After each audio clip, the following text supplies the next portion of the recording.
अस्सलाम वालेकुम। अगर आप जिंदगी में कामयाब होना चाहते हैं तो अपने लफ्जों की ताकत को समझने की कोशिश करें। आप जिंदगी में किसी भी शोबे से मुंसलिक हों, आपके अल्फाज का चुनाव आपको कामयाब और नाकाम करने के लिए काफी है। लफ्जों को हेर फेर और रद्द बदल से आपकी शख्सियत की पहचान होती है। लोग आपके दुश्मन होंगे या दोस्त, इस बात का तयन हमेशा आपके अल्फाज ही करते हैं। अगर आपके अल्फाज में मिठास और शीरीनी है तो लोग आपके गर्विदा हो जाते हैं। अगर यही अल्फाज लोगों के लिए तकलीफ का बायस हैं, आपका रवैया और लफ्जों के तीर लोगों के दिलों को छलनी कर देते हैं तो इससे आपकी शख्सियत पर बुरा असर पड़ता है। आप न चाहते हुए भी लोगों की नजरों से गिर जाते हैं। एक अस्पताल में दो मरीजों की 3-4 दिन गुजरने के बाद आपस में दोस्ती हो गई। एक मरीज माजूर हो चुका था और दूसरा मलकल मौत के इंतजार में अपनी आखिरी सांसें गुजार रहा था। हालांकि इस शख्स का वक्त इस दुनिया में थोड़ा रह चुका था, फिर भी इसके अंदर एक ताकत, एक कुव्वत थी और वो थी अपने अल्फाज का इस्तेमाल करते हुए दूसरों को हौसला देने की ताकत। इसका बिस्तर खिड़की की तरफ था। ये वहाँ से बाहर देखता और अपने माजूर दोस्त को बताता कि बाहर एक नहर है, नहर के उस तरफ हरी हरी घास है, जबकि इस तरफ एक छोटी सी जगह पर चंद बच्चे खेल रहे हैं। कुछ लोग सैर की गर्ज से आए हैं। नहर के ऐन ऊपर से गुजरने वाले परिंदों की आवाज कानों में रस घोल रही है। उसका माजूर दोस्त ये सुनता, मुस्कुराता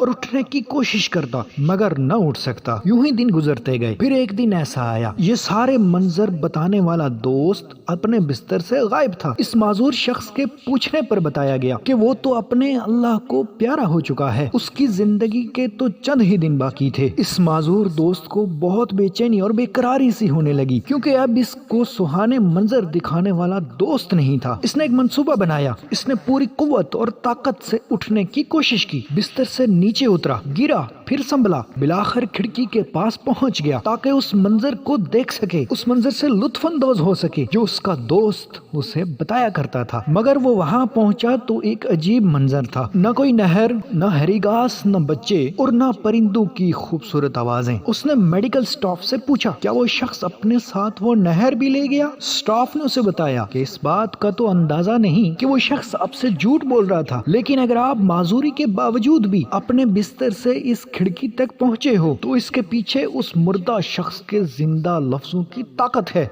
इससे साबित होता है आपके अल्फाज की ताकत एक माजूर शख्स को भी सहारा दे सकती है। आप चाहें तो अपने अल्फाज का इस्तेमाल करके नाउमीदी में उम्मीद की किरण बन सकते हैं और चाहें तो लफ्जों के वार से उम्मीदों को जमीन बोस कर सकते हैं। यह आप पे मुनहसर है कि आप लोगों की जिंदगियों में आसानियां पैदा करना चाहते हैं या उनके लिए मुश्किलात पैदा करना चाहते हैं। आप लोगों के लिए उन्हीं अल्फाज का इस्तेमाल कीजिए जो आप चाहते हैं कि लोग आपके लिए इस्तेमाल करें। मुझे उम्मीद है ये वीडियो आपको पसंद आई होगी। वीडियो अगर अच्छी लगी है वीडियो को लाइक और चैनल को जरूर सब्सक्राइब कीजिएगा। मिलते हैं अगली खूबसूरत सी वीडियो के साथ, तब तक के लिए अल्लाह हामिद नासिर।